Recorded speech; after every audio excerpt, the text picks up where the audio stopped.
Rising Productions, and this is Diva Talk. I'm Mia. I'm Karen. And I'm Reverie.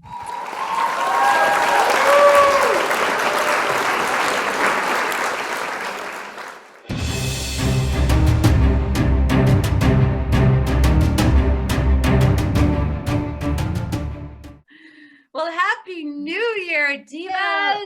Happy New Year!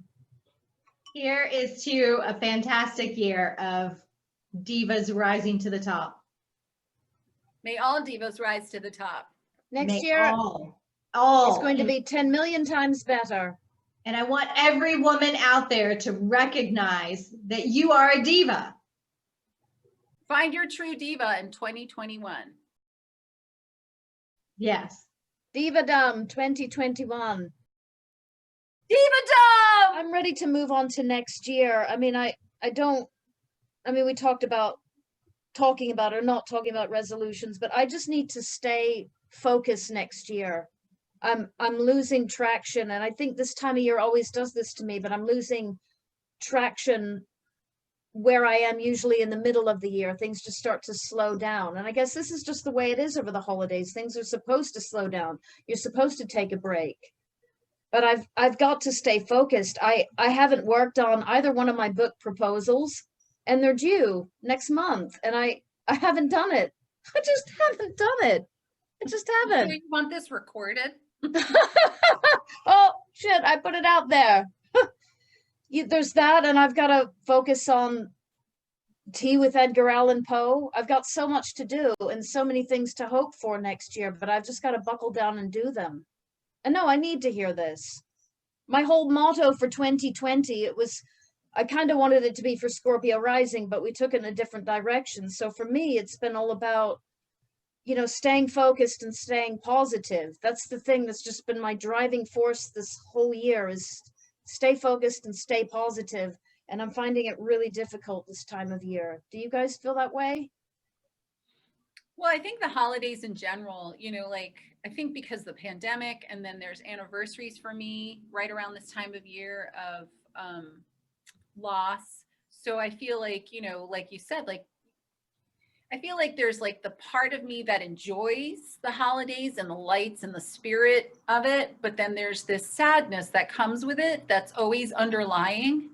And so I feel like I've lost my train of thought in answering your question, but I feel like in general, this time of year can either be really invigorating, to prep you to kind of launch into the next beginning, or it can kind of I don't know, this year, because it's been so exhausting, it's just been dragging us down and down and down and down and down, that it's hard to keep the energy up. Yeah, keep up the momentum. Yeah. Yeah. What about you, Mia? Yeah, you just started working again, so it's been a different challenge. Yeah, I feel like I might be a little in disassociation, where I'm just kind of disconnecting and kind of just going through the motions right now. I'm trying to give myself a little bit of a break, just because it's a lot trying to, take on a full-time job and Scorpio rising and go love yourself. And I kind of feel like I'm in a midlife crisis right now. I don't know what I want to be when I grow up. I don't think I like my career anymore.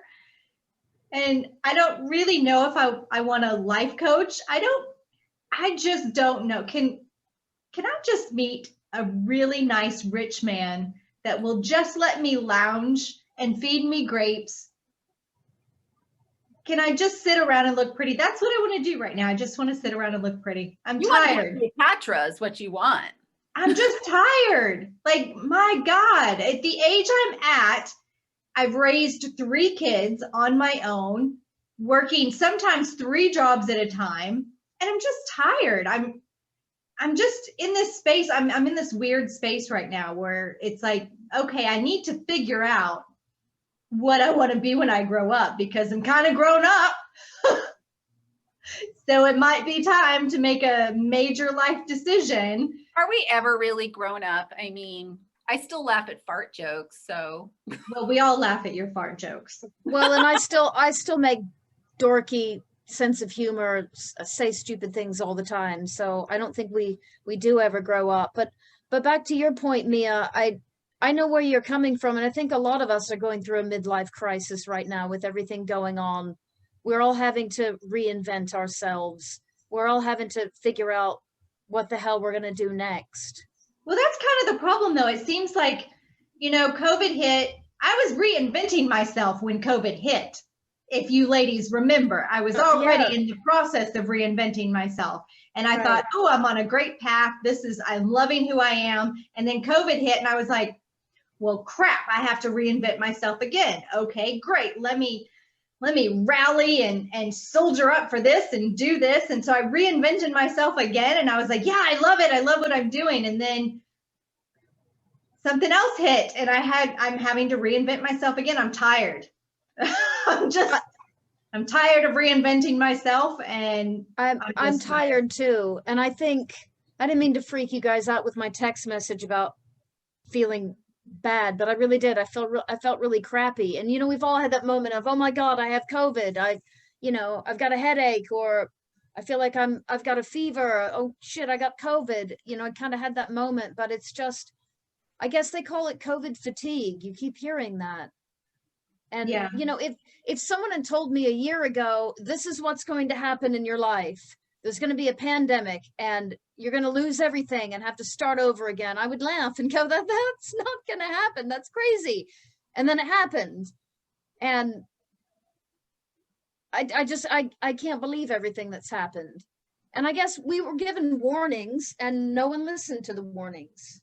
Well, one particular person didn't listen to the warning. But I mean, years ago, we were told something like this was heading our way. I had no idea. The documentaries are resurfacing about there was going to be an illness that could wipe out our planet. And I thought, I didn't even hear about it. But then I watched it and I just thought, why does this feel so unexpected to me when, we already knew this was coming? I'm just in a really weird place. I ran into one of my tenants and I said, I just feel like I'm in a different time continuum, that I slipped through a crack and I ended up through the looking glass and I'm on the other side of the world and everything is completely changed. It just doesn't seem right. It does feel like it's been flipped upside down, doesn't it? Do you feel like you're just going to wake up and everything's going to be back to your normal, not your new normal?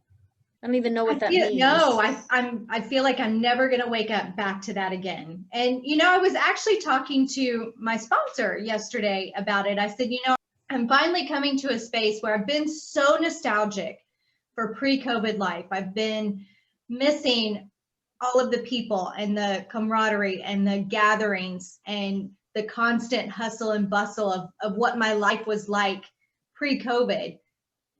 I said, but this new life, it doesn't totally suck either. It's part of my problem, I think, is that I'm not embracing my new life.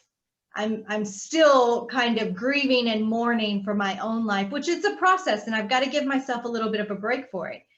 Let myself go through the grieving process. It's the same thing you go through when you go through a divorce. So when you go through a divorce, you have to go through that grieving process. That's a life that you're never going to have again. It's gone. You can look back on it reverently and appreciate the good times that you had, but you have to move on.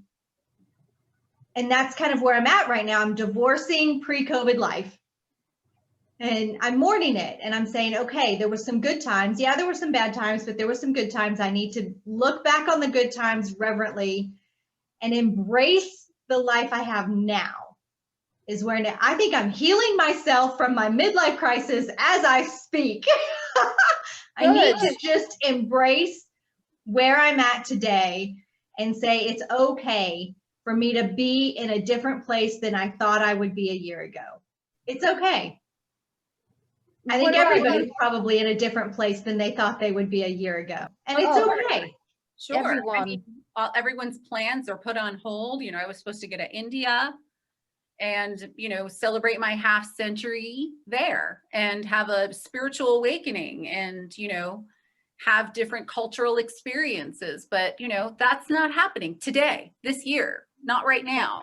It will, You know, so I think a lot of things, it's that frustration of you feel like you've been putting things on hold. And, but I kind of want to go back to what you were just saying, because I feel like it's a good segue. Whoop, whoop, whoop. We need bells and whistles for that word. Get that word across the screen. Everyone do the wave, segue.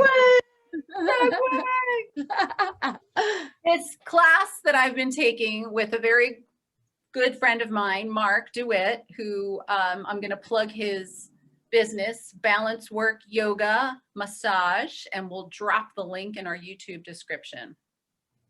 But I've been taking his class, you know, and it's weird taking a yoga class through Zoom. And he's actually had a few other workshops too, like, you know, trigger point workshops, which is like giving yourself a massage, you know, at certain parts of your body that help alleviate other parts of your body, like this. I do that, but not with my fingers. There are other tools. There are other tools. And I don't need yoga instruction to do it either. I don't know. You needed that yoga chair. Oh, let's not talk about that, but let's talk about that.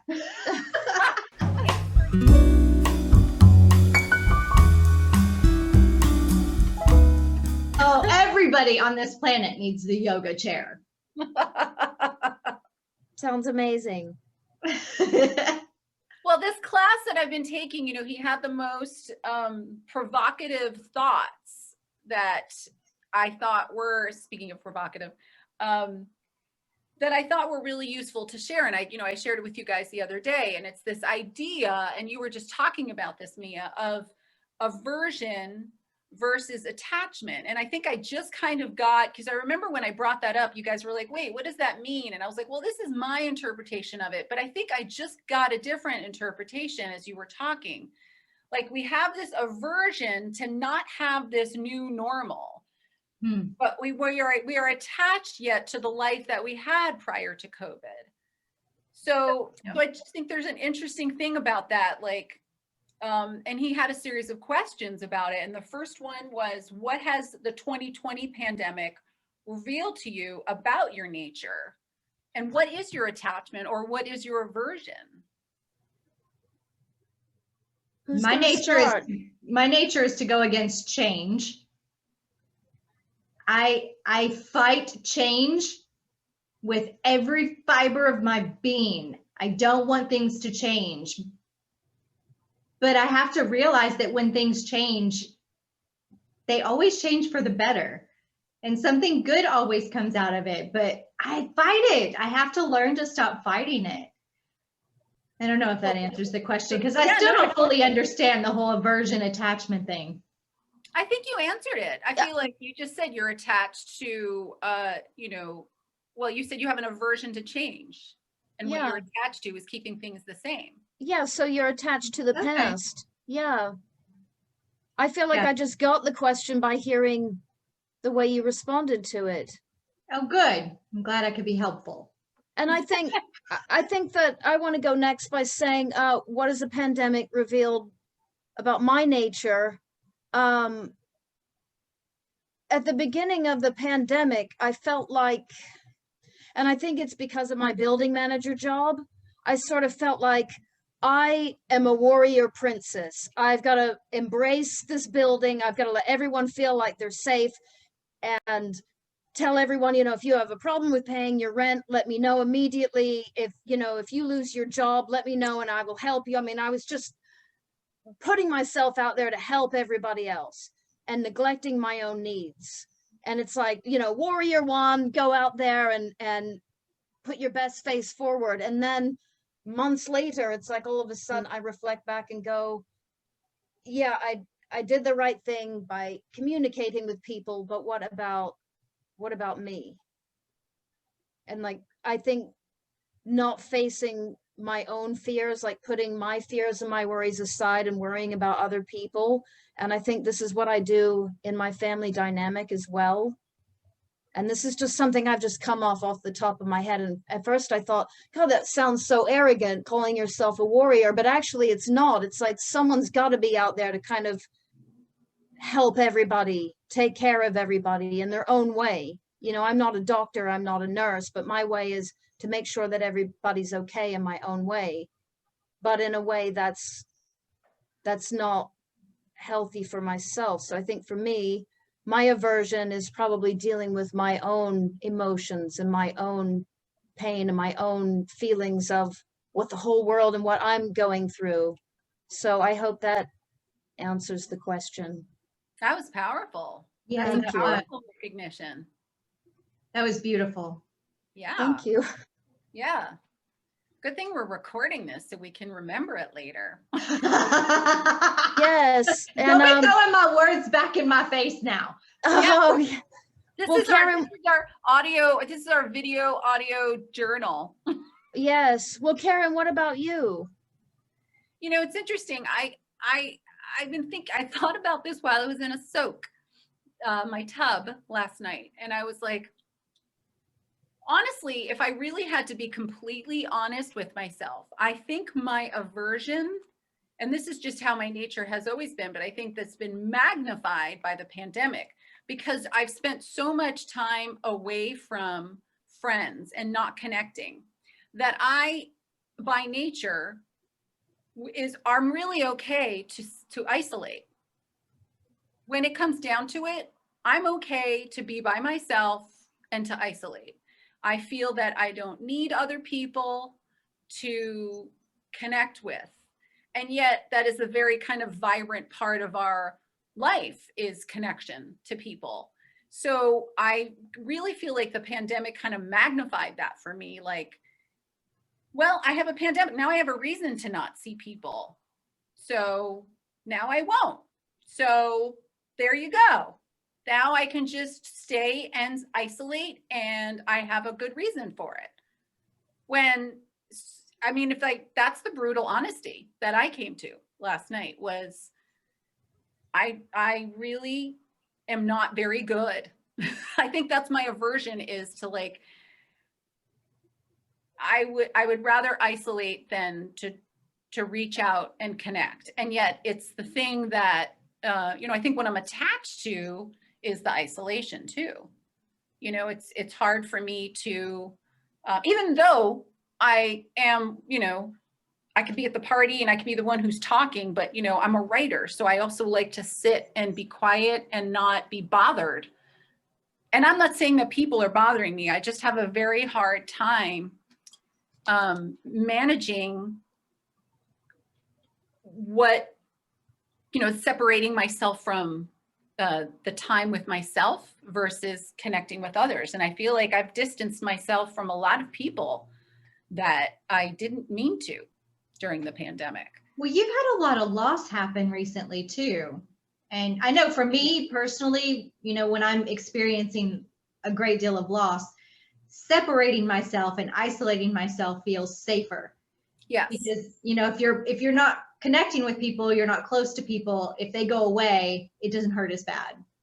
Yes. Yeah, no, there's some psychology to that. I mean, right in the beginning of this pandemic, I lost a friend to cancer and that was, heart-wrenching. And to like not be there for her last few days of her life that was difficult. And I know, Rev, you went through the same thing. We kind of went through it at the same time, losing a friend. And it's, and I'm also like, to be honest with you, like, let's just not blame the pandemic. Like I've been like this leading up to the pandemic. I've had a depression and self-isolation issue leading up to this. This has just magnified it for me, So now I just feel like it's kind of made it a little bit bigger for me. And I don't know if it'll be an interesting challenge for me to get back to the way things were, if we can ever get back to that. And the way I'm having a hard time with it, even because I go out into the world right now. I'm working in an office with other people. I go to in-person meetings that are social distanced and, sanitary, but I have to do those things. And I'm even finding being in the office all day, I'm not interacting and talking with people as much. And the same with at the meetings. I go in, I listen to people share, I share, and I'm out. Yeah. I'm not engaging with people like I used to, because it becomes a habit to just kind of keep to yourself. It really has. I was thinking when I was laying down to try and take a nap, which never happened, by the way, before we had the recording tonight, I laid down and I thought, what if we get this news flash that everything is back to normal, they've wiped out COVID, and we can all go out for New Year's Eve? And I thought, I'm not leaving my fucking house. That was the first thing that came to my mind. I'm not going anywhere. I don't want to see anyone. I'm just not ready. And that's not like me. I'm social butterfly. I love to go out. I love to make people feel comfortable and welcome. And that's just not who I am right now, possibly anymore. Yeah. I can just rush out. You know, when I get my COVID vaccine, I'm not going to be in any hurry to rush out and interact with people. I'm just not in that space right now. And I think that, once again, if you had told me that this was going to happen a year before all this happened, I wouldn't have believed you. But also, I think I would have reacted differently, where I'd be on the phone calling all my friends. I've distanced myself from a lot of people. It's not really intentional, but my friends have distanced themselves from me too. It's not just me. And usually it is me. I'm usually the person where I work 2 jobs, you know, I'm self-employed, I'm busy all the time. I don't have time to reconnect. I mean, Karen, we would hang out once a year if we were lucky. That's just the way my lifestyle was. Yeah. But it's not just me, it's other people that have just sort of distanced themselves. So many people have invited me to, let's get on Zoom and catch up. And it's never happened. You guys are the only people I've done Zoom with. It's never happened with anyone else. Yeah, I mean, if I didn't connect with you guys, I probably would not talk to anybody except for my neighbor across the way. But I just haven't done it. I go through bouts. I do go through bouts where but I have a few select people that I make sure I stay connected to, just because I need to maintain my mental health. So, but I do go through bouts where it's like, if it weren't for those few select people that I felt like I have to maintain a connection with them, I would do the same thing and just disconnect. But this whole year has been a bit traumatic. And I feel like I didn't even recognize it, honestly, until right before we started recording this. And I was like, oh my God, I've been in disassociation. Like, my emotions are so shut off. I'm not really feeling the joy levels either. That's kind of the bad thing. Like, you know, Rev, you crack me up. Like, I don't know anybody that can make me laugh like you, but that's a moment. It's a fleeting moment that I'll laugh and I'll feel that moment of joy. But then right after, it's like everything shuts back off. It's like, it's just all too much. I can't handle it. Well, and back on my, I guess I'll call it my warrior principle. I focused all my attention on making sure everybody else was okay. And then also keeping myself so freaking busy that I didn't have time to deal with any emotions, any pain, any, you know, death or illness related stuff. And now all of a sudden the end of the year is here. It's the Christmas, New Year's time, and my emotions are just a mess. I'm so freaking tired. And it's like everything is flooding back to me. So I think I'm kind of emotionally stunted. And I wonder if this is normal, if anyone else is in the state I'm in, where it's like all of a sudden it's March emotionally for me, even though it's December. Does this make any sense? Yeah, I understand what you're saying. I think you're asking the wrong girls what's normal, though. Yeah. That's a setting on a washing machine. That's, I don't even think that's a setting on my washing machine. This is what's wrong. I always put it on permanent press and delicate. I need to set it on normal. She puts her stuff on delicate, and I'm like, mass, high energy, high level water. Get that shit clean. Or you could just not do the laundry. Oh, well, there's that too, but here's the avoidance of it. Yeah, that falls under aversion, not attachment.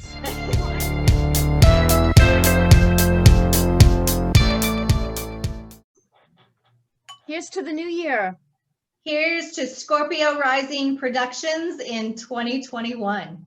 Woohoo! Hell yeah. Woo!